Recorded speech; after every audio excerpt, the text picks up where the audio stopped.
The forest was silent under the twin moons, and only the sound of leaves moving in the cold wind could be heard. But then from far away there came a strange sound that made the silence break, and it was a thin, sharp cry, not like the call of any beast Varn had heard before, and it carried a note of fear that made his ears rise. Varn was a hunter, and his kind feared nothing in these woods, and he had moved through them many nights, with only the glow of the moons to guide him, and he knew the voice of every prey and every rival. But this sound was new, and it made the fur on his neck stand like he was being watched by something unseen. He moved slowly through the shadows, keeping low between the roots and the moss, and the sound came again, but softer, as if the creature was losing its strength. And Varn followed the scent in the air, and it was not the scent of any prey. He hunted before it was faint and strange, like metal and blood mixed together. The ground began to slope downward into a hollow, and Varn saw movement ahead between the long black thorns of a twisted nest made by the crawling insects that built traps for the small creatures of the forest, and inside the nest he saw a small figure caught and struggling, and the pale skin was marked with red lines where the thorns had cut deep. The figure was not of his kind, and not of the Drask or any other rival tribe. It was small, thin, and wrapped in strange soft coverings, and the eyes were large and full of fear, and the hair was dark and tangled with leaves. The creature made a weak sound and tried to move, but the thorns held it fast, and its leg was bleeding. The insects moved along the nest, their sharp legs clicking and their mandibles ready to tear, and they were almost on the small creature. But something in Varn moved at that moment, and it was not hunger or the need to kill. It was something old deep inside, like the memory of a time before his kind hunted for dominance, and it made him step forward. With one strike of his claw he tore through the nearest insect, and its shell cracked with a sharp noise. The others turned toward him, but he moved with the speed of a hunter, his teeth and claws cutting them down one by one until the nest was still and only the sound of the wind remained. Varn reached for the thorns and pulled them apart, and the small creature flinched at his touch, but he worked carefully, breaking the vines and freeing it from the trap. The strange coverings it wore were torn and stained, but it was alive and breathing, and it stared at him with those wide eyes, like it did not know whether he was savior or threat. The creature tried to stand, but its leg gave way, and it fell forward into his arms, and its skin was warm and soft, unlike the rough hide of the beasts he hunted. He could feel its small heart beating fast against his chest, and the sound was quick and sharp like a bird's wings. It looked up at him, and its lips moved, and it spoke a word in a tongue he did not understand, but the tone was clear, and it was the sound of pleading, and need. The word was soft, almost lost in the wind, but it carried meaning all the same, and it was the sound of one asking for life to be spared.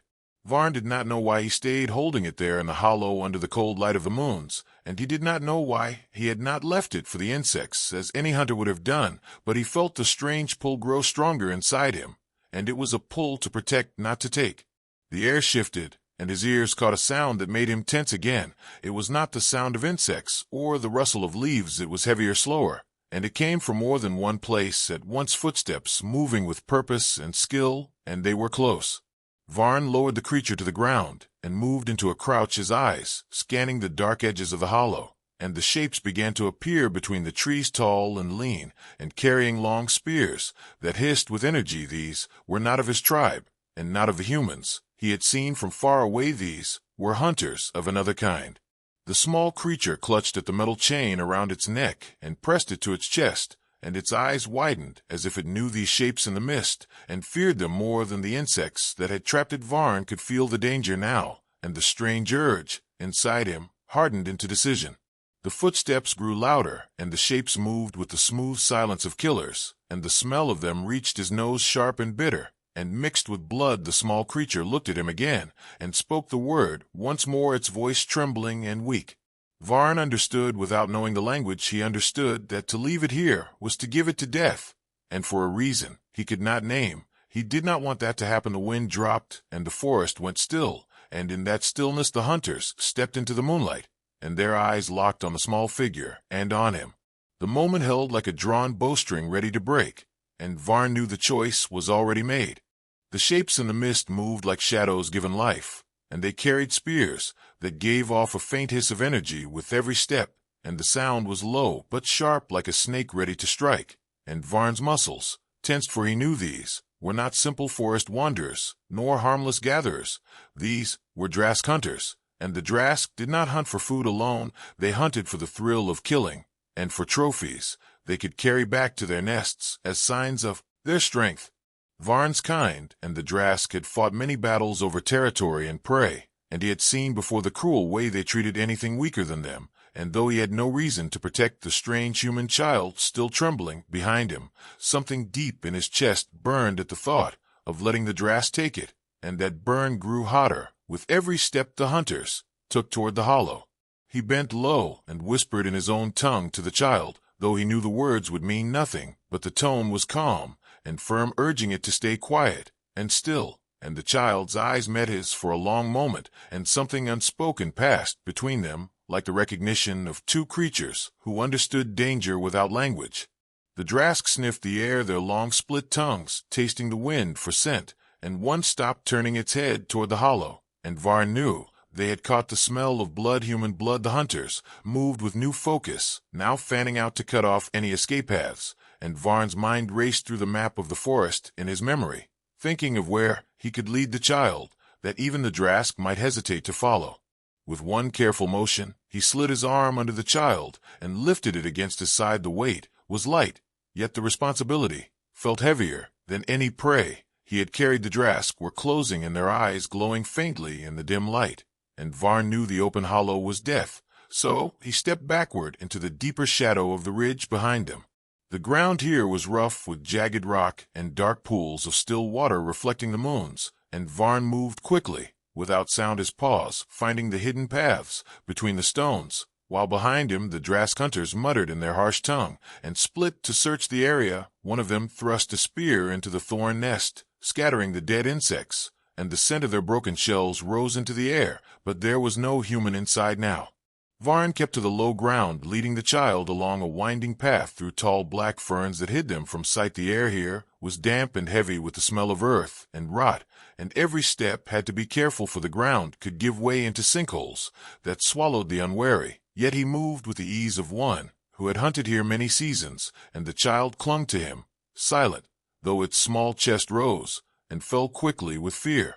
They reached a narrow cut in the rock, a hidden way that even most predators avoided, for it led toward the mist ravine, a place where the air was always thick and sound carried strangely, sometimes far and sometimes not at all, and in that shifting air a hunter could vanish or appear where least expected. Varn entered the cut, and the child pressed close against him as the walls narrowed until he could feel the stone brush his shoulders. Behind them, faint and muffled, the Drask voices rose as they found the hollow empty and began to follow the trail, and Varn knew they would not give up easily, for a wounded human child was not just a kill for them, it was a prize, something to show to their own kind and boast of, and perhaps something more, for they seemed too focused, too intent, as if this hunt had a greater purpose. The mist thickened as they went, and the world narrowed to only what was within a few body lengths ahead, the damp air beating on Varn's fur and the child's hair, and the sound of the Drask was lost, though he knew they would be there somewhere beyond the white curtains, searching with their spears ready. The path began to slope down into the ravine, where twisted trees grew from the stone walls, and roots hung like claws in the air. Varn paused by a hollow root and set the child down for a moment, so it could drink from a pool, the water clear and cold from the stone above, and as it drank its small fingers clutched the chain around its neck, again pulling the locket into the light. And Varn saw it properly for the first time. It was not just a trinket, but a small metal case, smooth and worn with age, and when the child pressed it, the case opened to show a tiny moving image of a human woman, her face tense, her mouth moving in silent words that the child seemed to know by heart. The sight made something twist inside Varn, for he had seen the way predators looked when separated from their young, and though humans were strange to him, the feeling was the same, the need to find the missing and to protect what was theirs. The child looked up at him with a question in its eyes, as if asking whether they would reach this woman, and he gave a short nod, though he could not know for certain.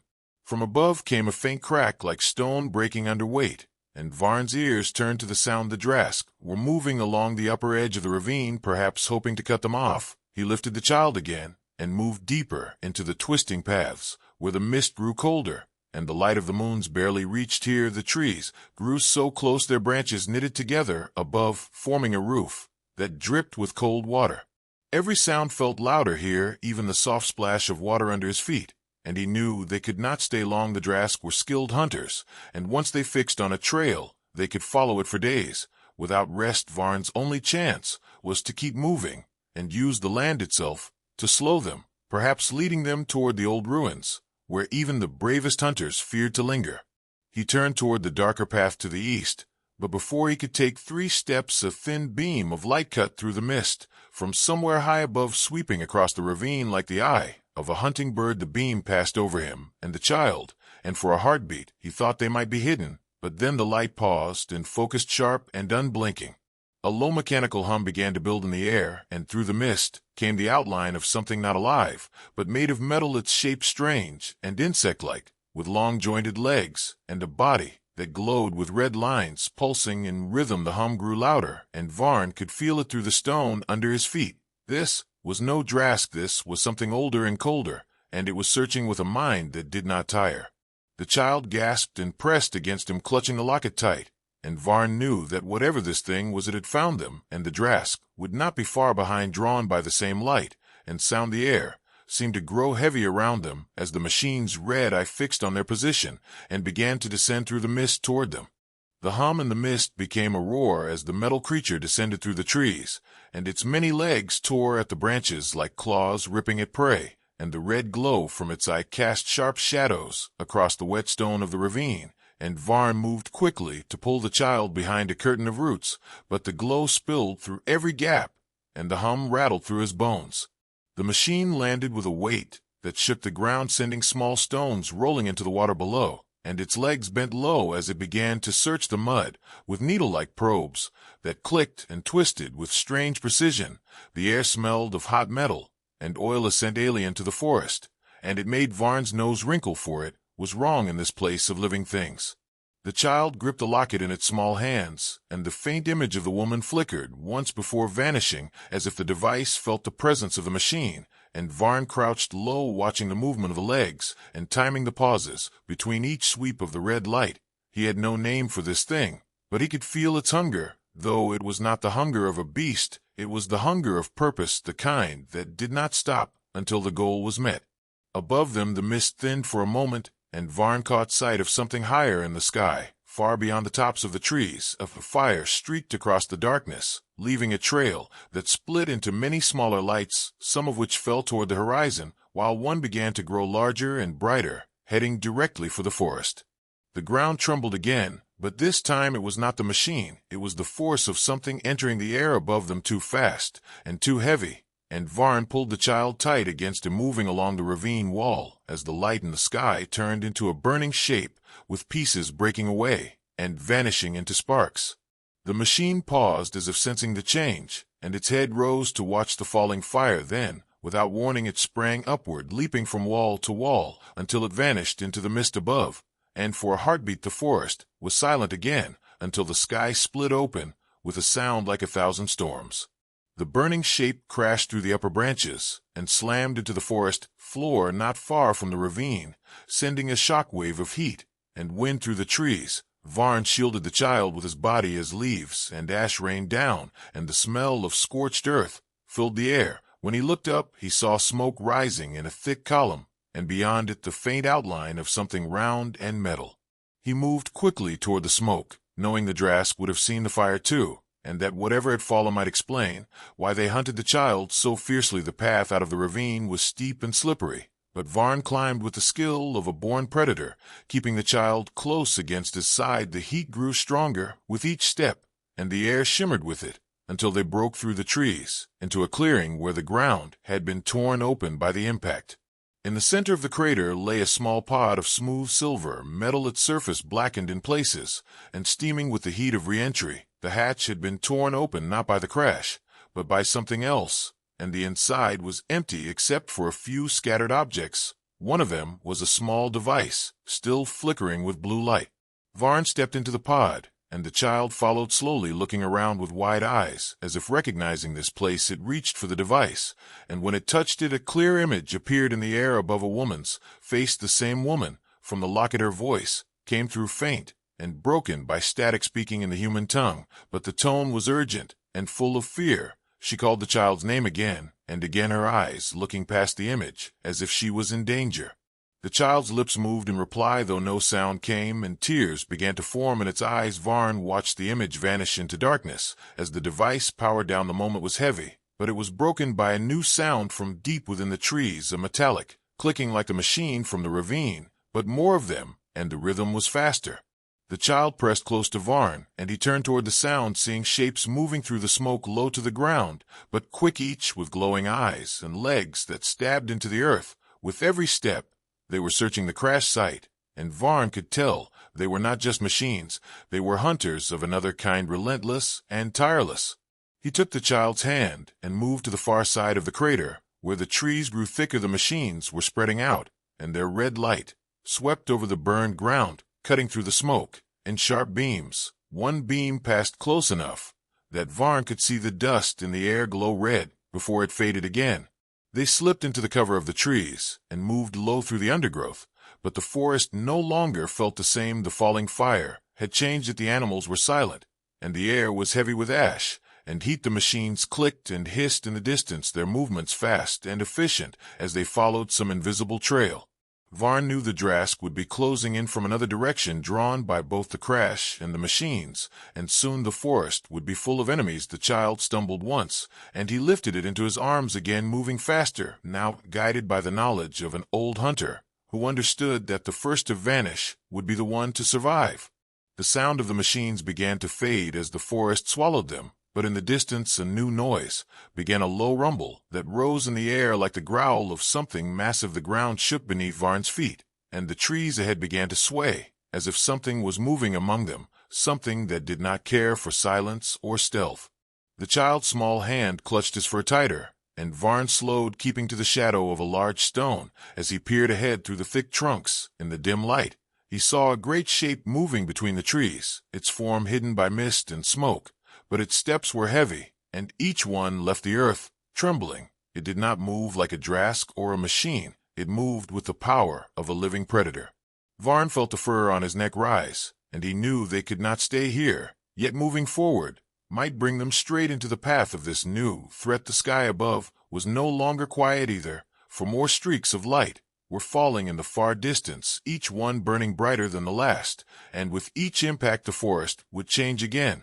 The child looked up at him, eyes wide, as if asking what they should do, and Varn's answer was to shift his weight and prepare to move, for the only choice was to keep going and hope that the path ahead offered more chance than the dangers closing in from behind. But before he could take the first step, the trees to his left exploded outward in a shower of bark and splinters, and something with too many eyes stepped into the clearing. The thing that stepped from the broken trees was taller than any hunter Varn had seen, and its skin was a dull black like stone, but it moved with the smooth speed of a living creature, and its many eyes glowed faintly in the dim light of the burning sky. It did not move toward them at once. Instead, it turned its head from side to side, as if tasting the air, for there sent its long limbs, ending in clawed hands that flexed with quiet purpose. Varn crouched low behind the fallen trunk, holding the child close, and keeping his breathing slow. The thing took one step, and the ground seemed to tilt under its weight, its claws dragging shallow lines in the soil, and then it gave a sound low and deep that carried through the trees, like the rumble of a coming storm. In that moment Varn knew it was hunting, and that they were the prey. He did not wait for it to find them. With a silent movement he turned away from the clearing, and slipped between the thick roots of an old tree, pulling the child after him. The air here was colder, and the ground soft underfoot, and the only sound was the distant rumble of the thing moving behind them, its steps slow, but certain, as if it knew they could not escape for long.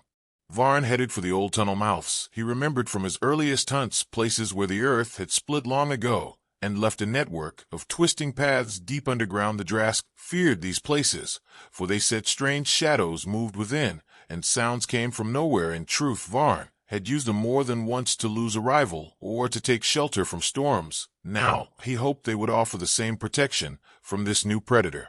The entrance was hidden under a curtain of vines and damp moss, and Varn pushed through without pause, feeling the ground dip sharply down into darkness. The child stumbled on the slope, but he caught it and guided it forward. The air grew heavy here, filled with the scent of old stone and still water, and the light from above faded until they were in near blackness, with only the faint shimmer from patches of glowing moss to see by. They moved deeper into the tunnels, the sound of their steps muffled by the earth, yet from far behind came the faint scrape of claws on stone, and Varn knew the thing had followed them underground. The space was too narrow for it to run, yet its steps did not slow, as if it had all the time in the world to corner them. The child's hand found the locket again and held it close as they moved past an opening in the wall that led into a wider chamber. Here the floor dropped away into a black pool that reflected the pale moss light, and faint ripples moved across its surface.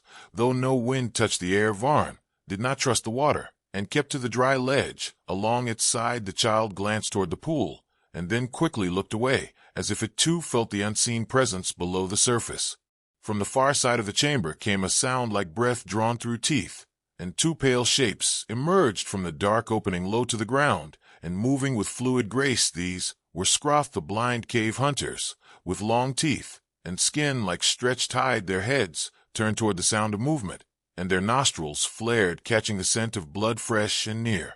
Varn stepped between the child and the Skroth, raising the short spear he carried, and waiting for the moment to strike. The first lunged fast, and lo, its jaws, snapping where his leg had been a moment before as he twisted aside and drove the spear into its side. The second came from the other direction, but he swung the body of the first into its path, forcing it to stumble just enough for him to grab the child and leap over a narrow gap in the rock. They ran through a twisting passage where the walls pressed close, and the ceiling brushed Varn's back. The sound of the Skroth faded as they lost the trail, but from behind came again the scraping of the many-clawed hunter, and now it was closer than before. The tunnel ahead split into three paths, and Varn chose the one leading downward, hoping to reach the deepest level, where the air was so still and thick that even a predator could lose its prey. The path ended in a wide cavern filled with broken shapes of old stone, not natural, but carved long ago by hands that were not his kind nor the Drast. These were ruins ancient and silent, and the walls were marked with strange lines that glowed faintly. As they passed, the child reached out to touch one of the marks, and the glow brightened, spreading across the surface until it formed a map of the forest above, and around the edges small red lights began to appear, moving slowly toward the center. Varn counted at least 10 of the lights, and all were converging on one point. Their position, one light was larger and moved faster than the rest, pulsing with each step as if marking something more dangerous than the others, perhaps the hunter that still followed them. The child stared at the map, then looked at Varn with eyes wide in fear. A noise broke the silence from the far end of the cavern, a steady metallic tapping, followed by the low whine of power building, and Varn saw a shadow detach from the wall as one of the insect-like machines stepped forward, its red eye sweeping across the stone. The glow from the map reflected in its metallic surface as it turned toward them and began to advance, its legs clicking on the floor. Varn backed toward the nearest exit, pulling the child with him, but as they reached the archway, a deep roar filled the cavern, and the many-eyed hunter burst through the opposite side, knocking the machine aside. With one massive arm, the two predators clashed metal against flesh, the sound deafening in the enclosed space, and sparks flew as claws tore at steel, and steel bit into hide.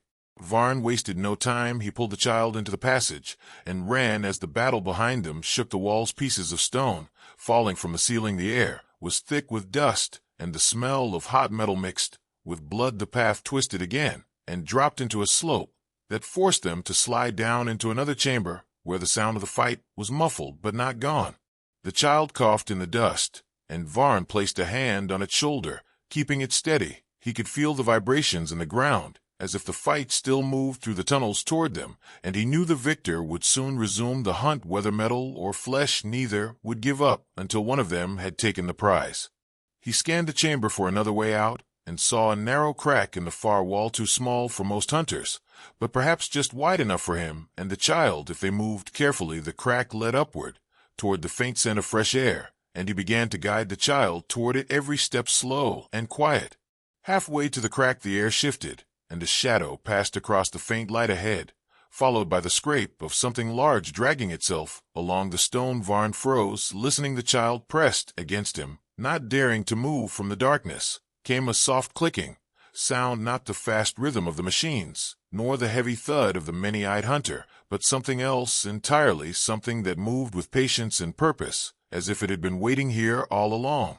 The clicking sound grew louder and clearer in the dark chamber, and it echoed off the stone walls, so that Varn could not tell where it truly came from. His ears turned from side to side, and the child's grip on his arm tightened. A faint glow from the moss barely lit the floor, and the air felt heavy like before a storm. Varn stepped forward slowly, moving toward the narrow crack in the wall, but the sound followed, as if drawn to each motion. From the shadows ahead a shape began to form, its body long and low, with legs bent backward like those of a hunting spider, but the head was wrong, too narrow, too flat, and covered with ridges that pulsed as it breathed. It had no eyes, yet it moved unerringly toward them, guided by some sense other than sight. The air grew colder as it approached, and each click from its mouth came with a faint hiss, as if it tasted them in the air. Varn stepped between the creature and the child, his muscles tight, and his claws flexed, ready to strike. He had fought many things in the wild forests above, but this was different. It moved without fear, without pause, and the smell it gave off was not of living flesh, but of something that had been alive long ago, and now only remembered the shape of life. The child crouched low, holding the locket to its chest, and Varn knew they could not linger to fight for too long in this closed place.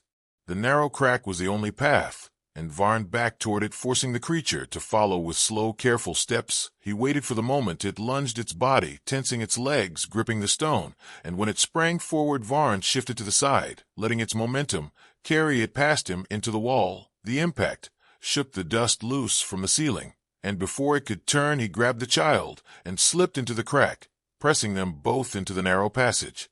The stone scraped against his fur, and the air grew fresher with each step upward, but behind them the creature forced its head into the gap, its ridged skull scraping as it tried to follow, its legs clawing for purchase. Varn moved faster, the stone cutting into his shoulders, yet the need to get the child to safety drove him on. The passage widened at last, and he emerged into another chamber, this one smaller, but lit with a pale blue glow from pools of still water that mirrored the ceiling above.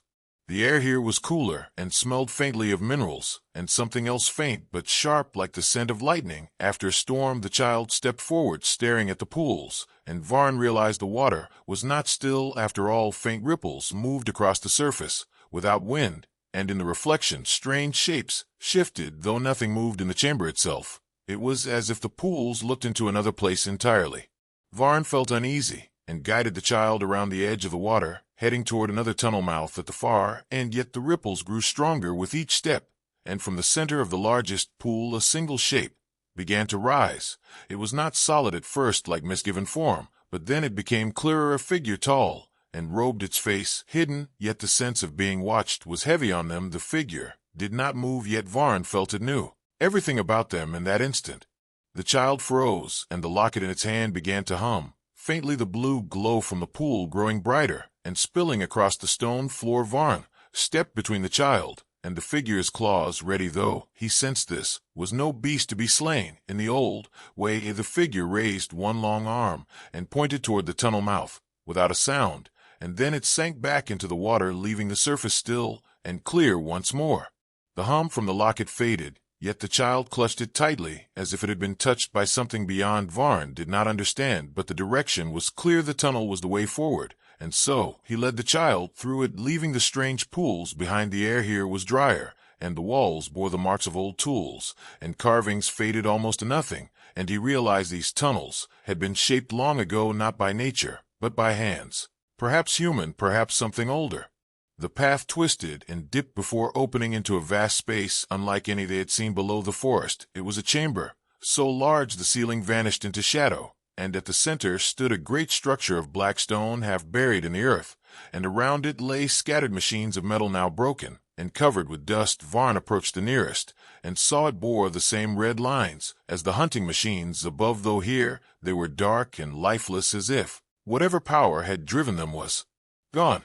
The child moved toward the black structure, drawn, as if by instinct, its hands running over the smooth surface until they found a seam almost hidden in the stone. With a faint push the seam opened, revealing a narrow doorway, and a rush of cold air spilled out, carrying the scent of ancient places untouched for countless seasons. Varn followed. Inside, the walls here gleamed faintly with lines of light that traced patterns like those on the map they had seen earlier.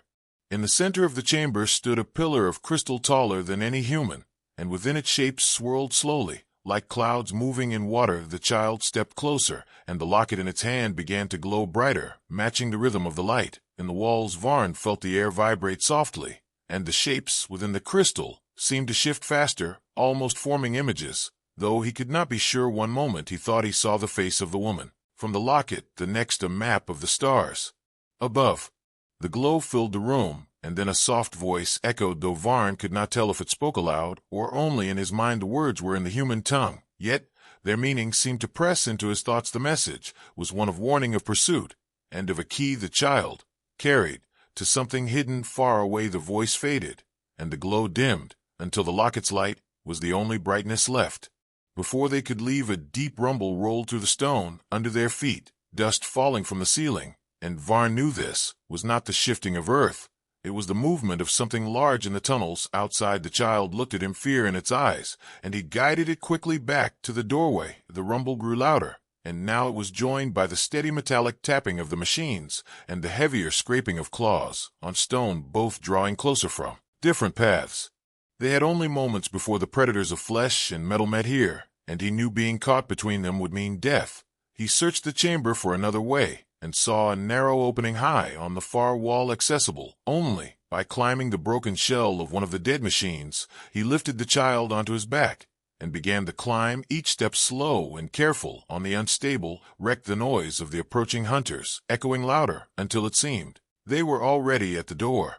Varn pulled himself into the opening just as the first shadow darkened the doorway, below the glow from the locket casting their path in pale light. As they crawled deeper into the new tunnel, the sounds of pursuit filling the chamber they had left behind, and the clash of metal and roar of living fury began once more somewhere in the dark behind them. The tunnel ahead was narrow and steep, forcing Varn to crawl with the child clinging to his back, the glow of the locket lighting the stone around them in pale silver. The sounds behind were a storm of echoes, claws striking stone, metal grinding against metal, the roar of a living predator, and the sharp hiss of machines, every sound chasing them deeper into the dark. The air was heavy with dust, and the stone scraped at his hands, yet he did not slow. The tunnel curved sharply and dropped into a slope that sent them sliding into a wider space, where the air moved faintly, carrying the scent of the surface mixed with the tang of smoke. And Varn knew they were close to open ground, but the noise of pursuit was closer. Still the child gripped him tighter, and he rose to his feet, running across the uneven floor, his claws striking sparks against stone. From the side passage ahead, a shadow leapt into their path. It was one of the insect-like machines, its red eye burning in the dim light, and its legs stabbing into the rock. With terrible force, Varn shifted his weight and slammed into it with all his strength, the impact sending them both crashing into the wall. The machine twisted its legs, trying to pin him, but he ripped one free, and the child slid past into the next tunnel. Without looking back, Varn followed, shoving the crippled machine aside and racing after the small figure ahead. The air grew warmer as they moved, the stone underfoot changing from cold gray to a darker, rougher surface, and the tunnel began to shake in time with a distant thunder. Varn knew that sound. It was not a storm. It was the tread of something massive moving above the surface, each step shaking the ground until dust fell from the ceiling in thin streams. The child stumbled once, but he caught it before it fell, pulling it onward. A faint light appeared ahead, and they emerged into a cavern split open at the top, where the roots of ancient trees hung down into the space. The night sky was visible through the gap, though it was broken by the glow of fires far away and the faint flash of weapons in the clouds. The smell of smoke was strong, and the air moved with the distant wind. Varn led the child toward the far side, where a narrow slope climbed toward the opening, but halfway across the cavern a roar echoed from above, and the many-eyed hunter dropped down through the gap, landing between them and the way out. The ground shook with its weight, and its claws dug into the stone, its eyes all turning toward them. At once Varn felt the familiar burn in his chest, the same pull that had made him strike down the insects in the thorn nest, the urge to protect the small life behind him, no matter the cost. He lowered his stance and let out a low growl that rolled across the cavern. Like warning thunder, the hunter moved in answer, circling slowly, with its gaze never leaving them. From the shadows to the left came another sound, the clicking of the machines growing faster, the red glow cutting through the dim light. As three of them emerged, moving in unison, the hunter turned its head toward them for an instant, And in that moment Varn acted. He scooped the child into his arms and ran for the slope. The hunter roared and lunged, but one of the machines intercepted, slashing at its legs, the clash of metal and flesh filling the cavern. Varn climbed fast, the slope crumbling under his feet as stones rolled away into the dark. Below, the child's weight was light, but every step felt longer than the last, and the sounds of the fight below grew louder, then changed into the sound of pursuit. Once more something had broken free and was following them again. He reached the top of the slope and burst out into the open air, the cold night wind striking his face. The forest spread below, lit by fire and shadow, and in the distance the shapes of ships moved low over the trees, their lights sweeping the ground. He ran along the ridge, searching for a path down that would not lead them straight into the flames. Behind them the sound of pursuit burst from the opening, and claws struck the stone. Once more he chose the steepest path, knowing it would be harder for the larger predator to follow the descent toward his hands and feet. But he kept his grip, holding the child close until they reached the bottom, where the trees closed around them again. The forest here was thick with mist, and the firelight from far away only made it seem more like a place of ghosts. Every branch dripped with water, and every step was muffled by wet leaves, yet the sounds behind did not fade. The child's breath was quick against his chest, and the locket still glowed faintly. As if aware of the danger around them, Varn pushed forward, weaving between the trees, until the ground opened into a small clearing with a stream running through it. He set the child down for a moment to drink from the cold water, but even as it did, the sound of branches breaking came from the far side of the clearing, and the glow of red eyes pierced the mist. Not one pair, but many. The machines moved into view, their legs clicking in rhythm as they spread out across the stream, their red light reflecting on the water. Varn stepped in front of the child, his claws ready, knowing the fight was coming closer than ever. Before the machines could close, and a deep rumble filled the clearing, and the ground shook as a massive shadow moved among the trees. Behind them, a bright beam of white light swept across the clearing, cutting through the mist, and for the first time since the chase began, the machines hesitated. Varn turned his head and saw through the fog the shape of a craft hovering just above the treetops, its sides marked with symbols he had seen before on human tools and weapons. A ramp lowered from the craft, and figures in armor dropped to the ground, their movements quick and sure, weapons raised. As they advanced, the machines turned to meet them, beams of red and blue cutting through the mist. As the two sides clashed, the sound was deafening, and the air burned with the smell of scorched metal. Varn felt the child tug at his arm, and he realized this was their chance. He lifted it again and ran toward the human soldiers, the glow of the locket brightening as they neared. One of the soldiers saw them and moved to cover their path, shouting in the human tongue words Varn did not understand, but the meaning was clear. They were being called to safety. The fight behind them raged on, the roar of the many-eyed hunter rising above the clash of weapons as it broke into the clearing, smashing through machines and trees alike. The soldiers fired on it, but it came forward undeterred, its gaze fixed not on them, but on the child in Varn's arms. The ramp to the craft was only a few steps away when the hunter lunged, the ground shaking with its leap. Varn turned at the last instant, bringing his full weight into a strike that knocked it off balance enough for the soldier beside him to fire a weapon that sent a blast of energy into its side. The roar of pain filled the clearing, and the hunter stumbled back into the mist. Varn stepped onto the ramp with the child as the soldiers closed in behind them, firing at the shapes in the fog. The ramp began to rise, the hum of the craft filling the air, the forest dropping away beneath them. But just before the doors closed, Varn caught one last glimpse through the mist of the hunter, standing still, its eyes glowing. The hum of the craft filled the enclosed space as Varn stood inside, holding the child close. The air was warmer here and smelled of oil and strange metals. The floor trembled under his feet as the engines pushed him higher through the night. One of the armored humans knelt beside the child, speaking in a low, urgent voice that Varn could not understand, yet the tone was soft, filled with relief and something like joy. The child reached for the human with one small hand, and Varn saw tears on the soldier's face shining in the dim light. The woman from the locket stepped forward, her helmet under one arm, her dark hair falling around her face, her eyes locked on the child with an intensity that made the space around her seem to fade. She crossed the floor in 3 steps and dropped to her knees, wrapping the child in her arms. Her voice broke as she spoke the child's name over and over, the sound shaking with both joy and grief. The child clung to her and for the first time, since Varn had found it in the thorn nest, he saw the fear lift from its eyes.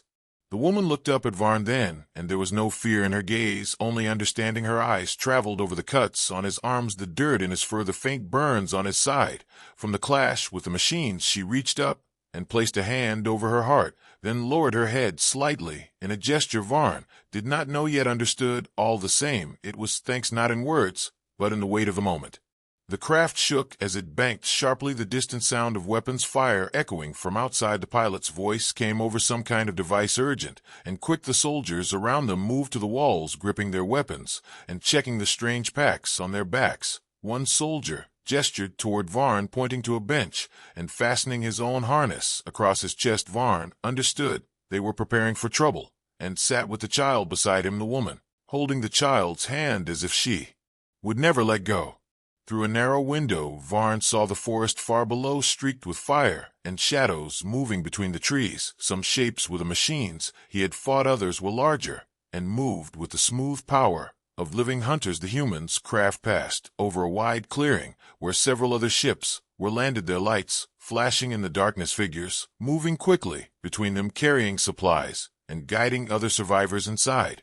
The pilot's voice rose again, and a moment later the ship tilted down toward the clearing. The soldiers moved to the ramp, weapons ready. The air grew colder as the doors opened, and Varn caught the sense of smoke and blood on the wind. The ramp touched the ground, and the humans moved fast, forming a wall of steel and light around the woman and the child. Varn followed, his muscles tense as his eyes scanned the tree line for movement.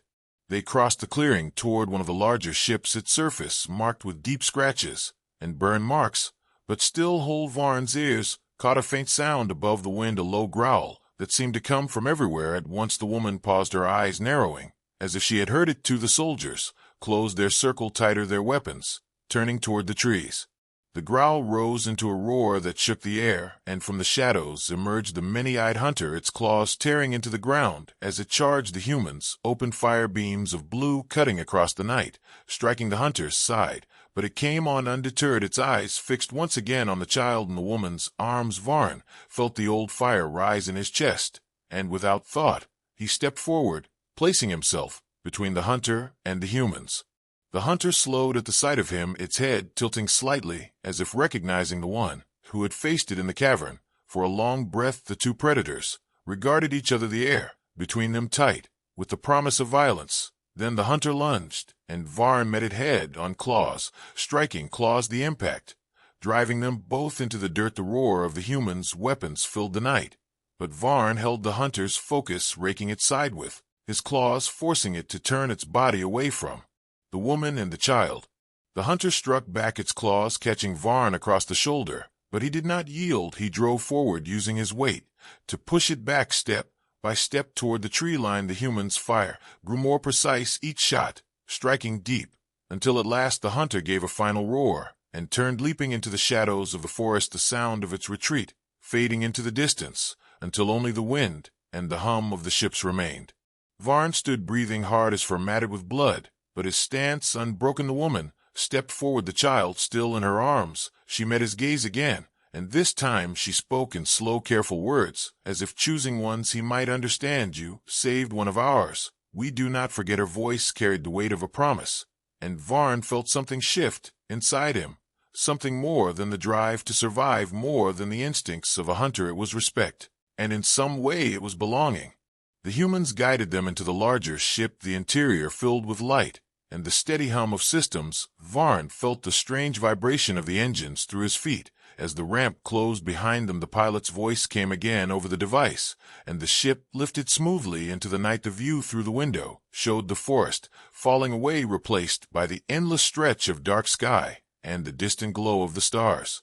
The child had fallen asleep in the woman's arms, its breathing slow, and even she sat beside Varn, her eyes on the stars for a time. Then she looked at him and spoke softly, almost to herself. "This is why we guard our own, because without each other we are nothing." Her words were for herself, yet Varn felt them sink into him, as if they were meant for him alone. He thought of the moment in the thorn nest, of the sound the child had made, of the choice he had made, without knowing why, and he understood.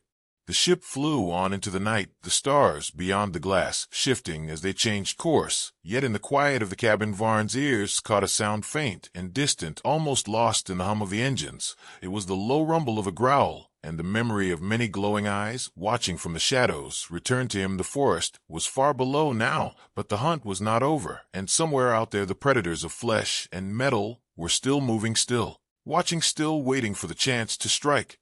Again,